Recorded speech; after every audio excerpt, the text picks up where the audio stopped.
failure. I am going to do something different, she said. And that different thing was something called Usana. Hear her story and be convinced that you can write your own success story. Please welcome on stage Ruby Director Yen Serohe.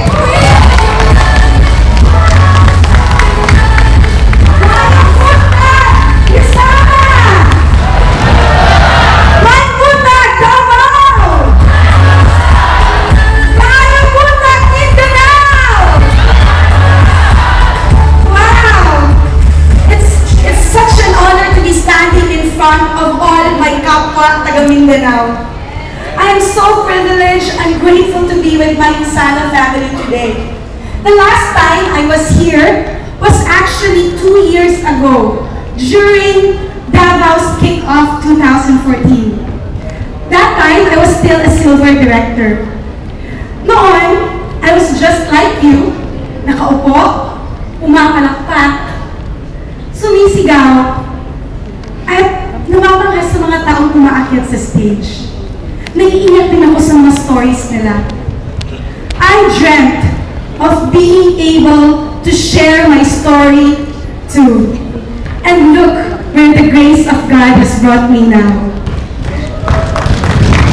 2 years have passed, and I still stand on my conviction that today, I do not believe in coincidences. I do not believe in an accident. I believe that at this very moment, I am in the right place, at the right time, doing the right thing, with the right people. Do you agree with me? Yes, if you agree with me, come on, let's declare it for Sydney today. You are in the right place. At the right time. Doing the right thing. With the right people. Let's give ourselves a round of applause. Thank you. Wow. Grabe, I'm so amazed. I'm just really so happy to be here. I'm actually, before I move further, I'd like to introduce myself. I am Yen Serohe. I am your Ruby director who was born and raised in the city of Waterfalls, Iligan. Growing up in Iligan was fun, even though I grew up in a squatters community for 21 years of my life. These things here best describe my childhood days. No? Bato, sigawan, at kung may karot man, may motorsiklo man din. Bato, kaya akot-akot sa balay, magsigig buto-buto. Sigawan, dahil sa mga kapitbahay na walang magawa kundi mamutya. At si motorsiklo man, na palaging naghahanap sa aking mga magulang. For short, ginabak ko me, ginapakaulawan me, o ginapangita me, tungkol sa kalaghan sa utang ni Mami. No, kami late. 4 kaming magkakapatid. Next slide, please. The eldest is a nurse. Next slide, please. The next is a teacher. The third one is a marine biologist, and I'm actually the youngest. I am a BS Psychology graduate.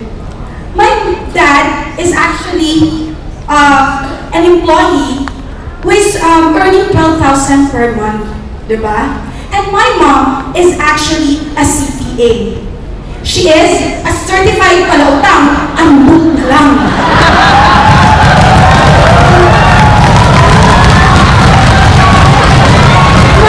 Obvious naman, diba, bakit lumong sa utang?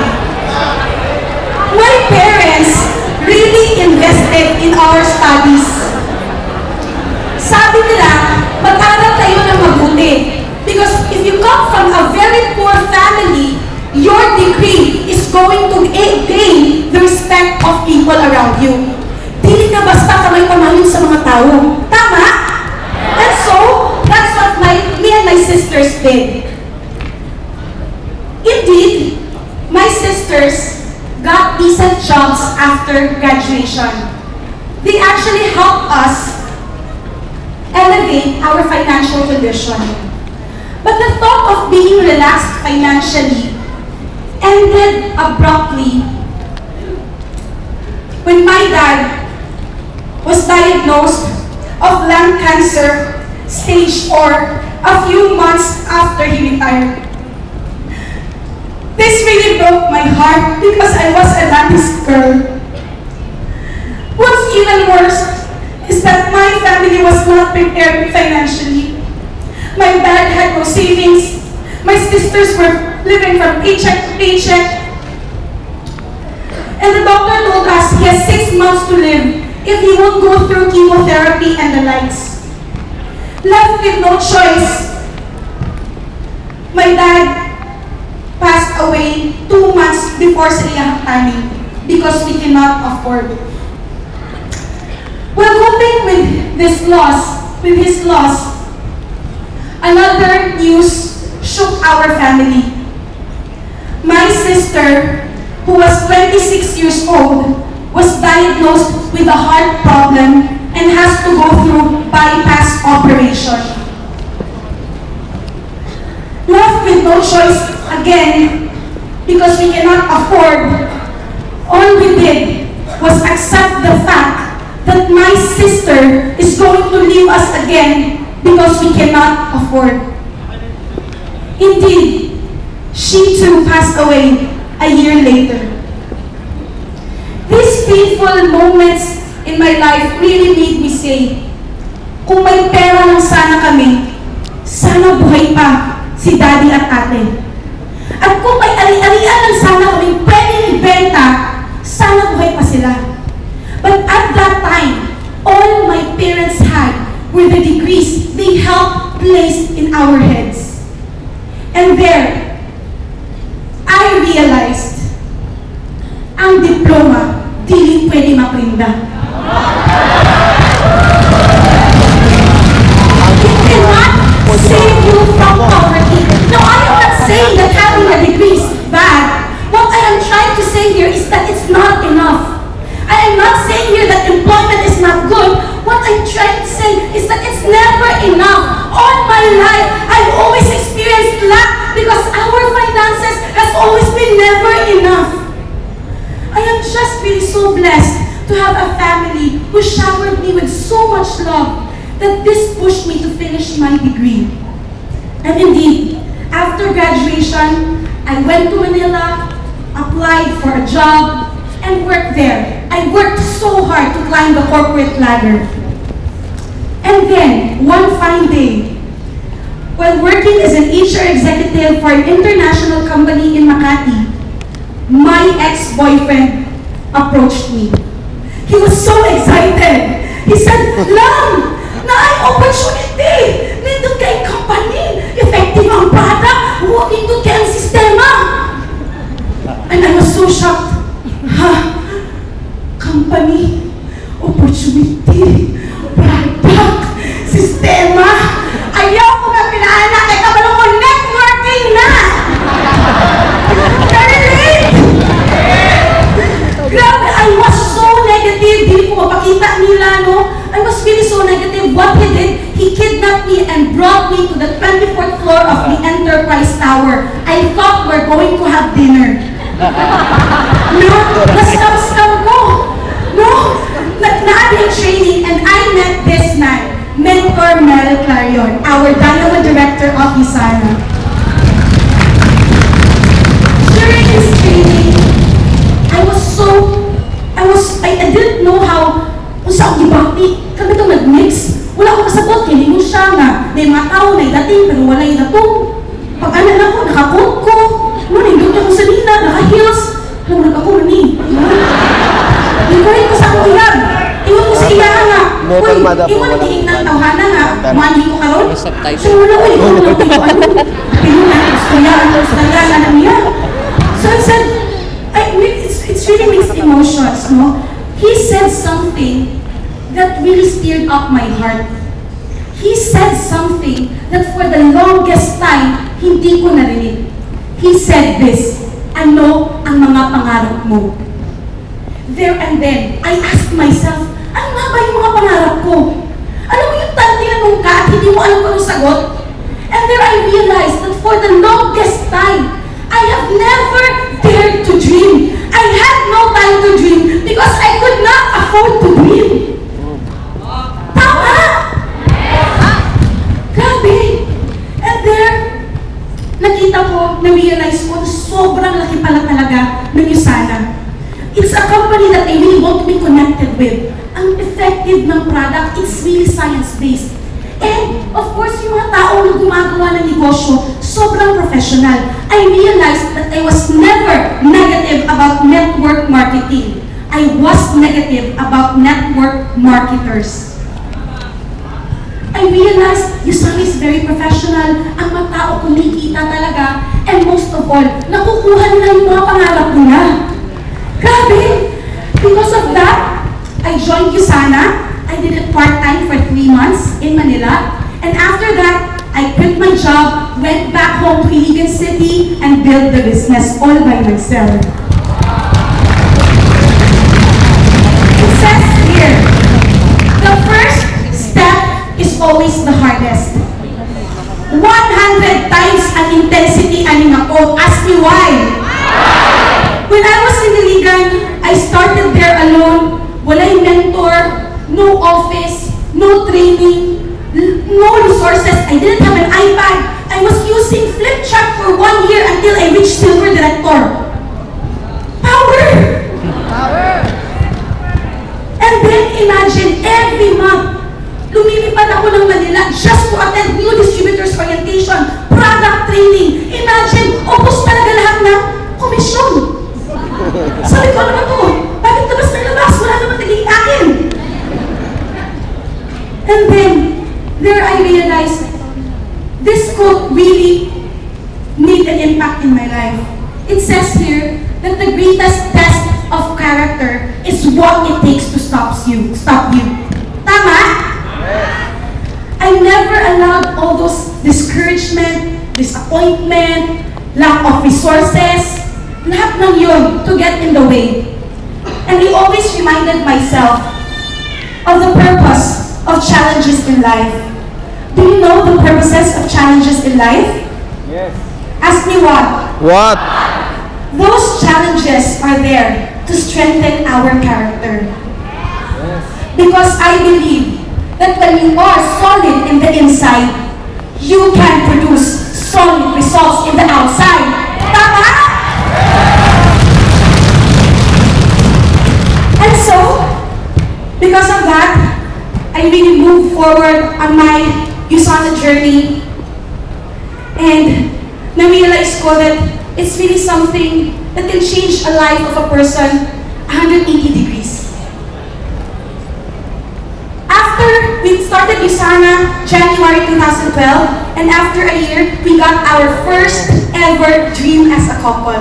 Our dream wedding. It's an island getaway wedding in Panglao. Bohol. But there's a story behind that. Before sa wedding, my sisters approached me. Ingon sila, Lam, why not go for a practical wedding?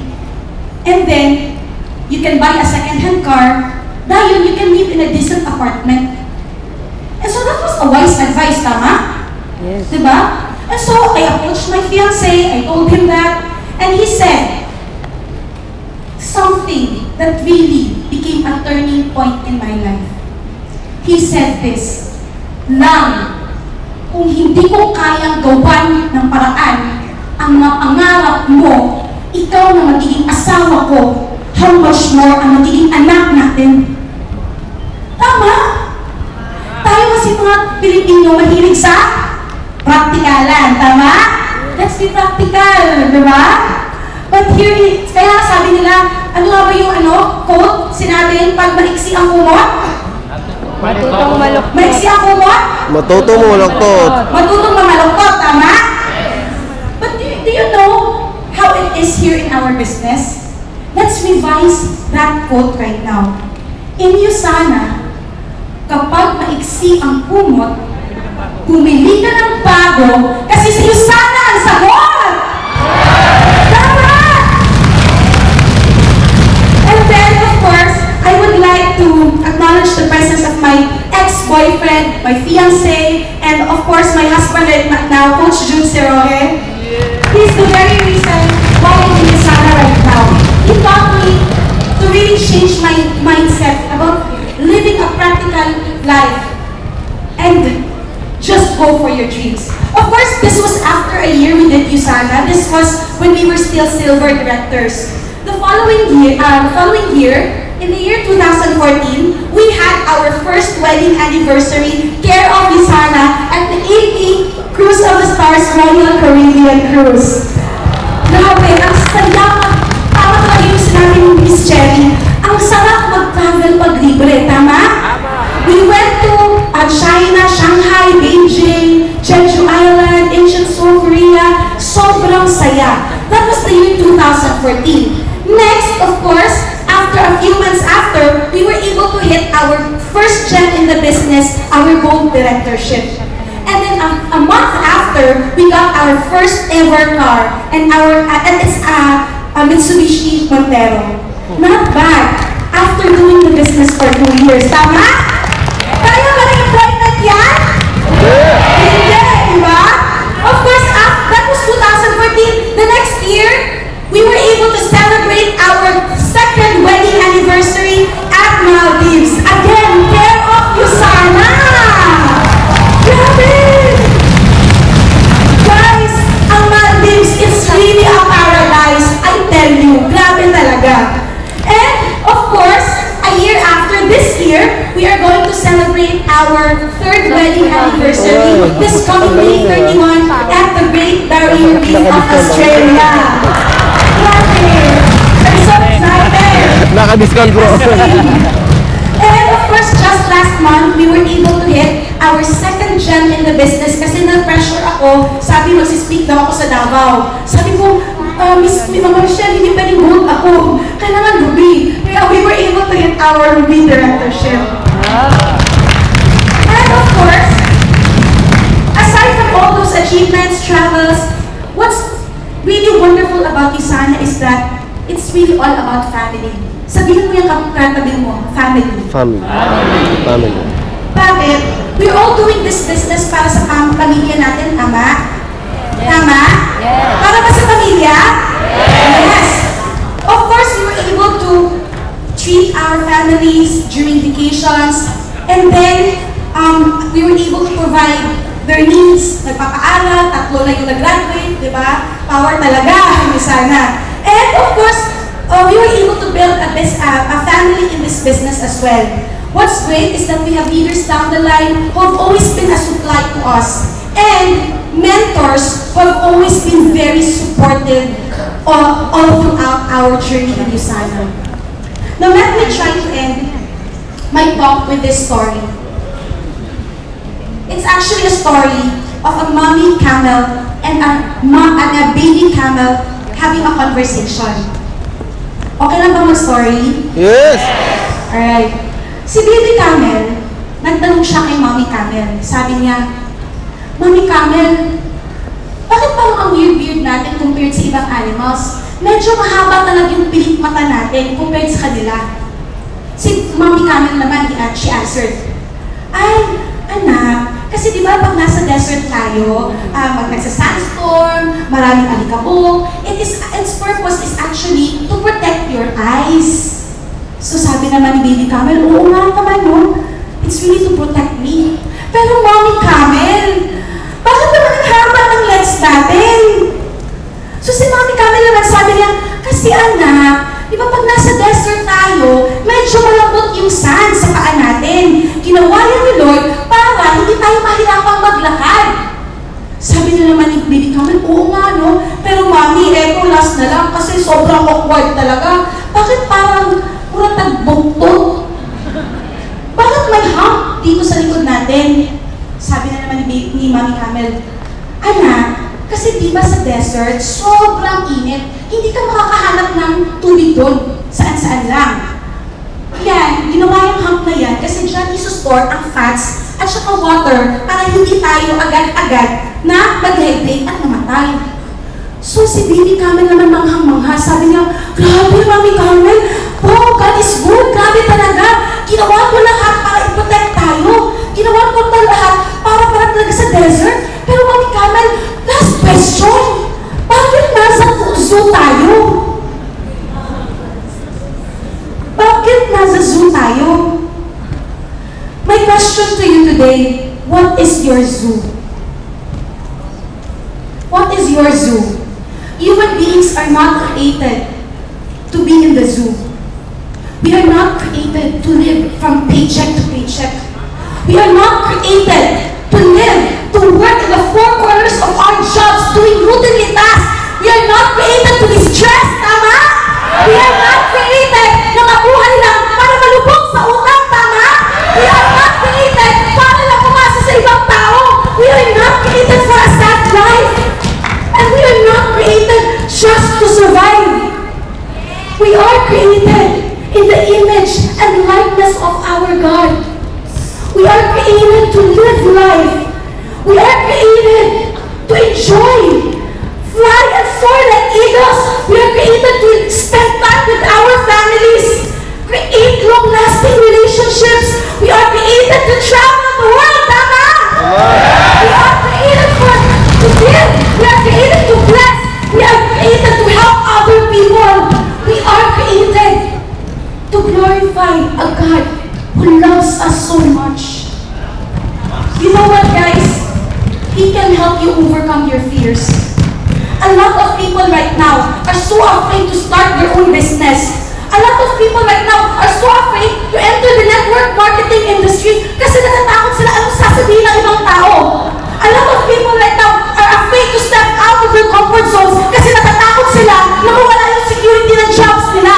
A lot of people right now are so afraid to get discouraged, disappointed, that they might not be able to make it. They're so afraid of failure. They're so afraid that they might not be able to make it because they're not as strong as others who made it.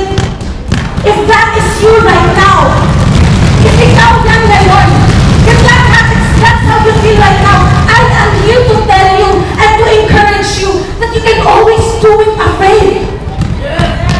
Fear will always be there. Fear will always be there unless you decide to overcome. And you can never overcome unless you do it. And you can never say it's worth it unless you go for it.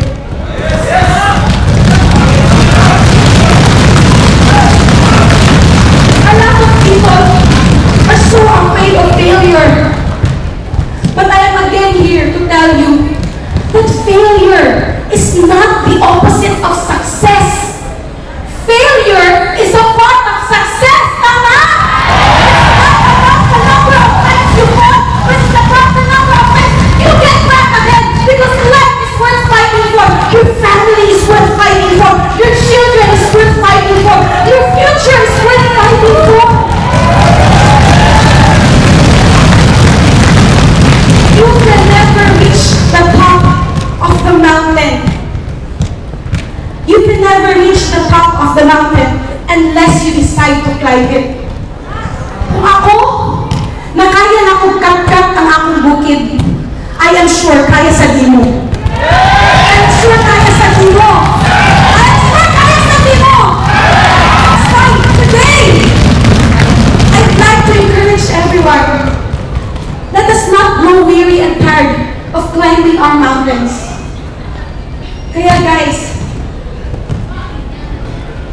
next please. Cut pa more.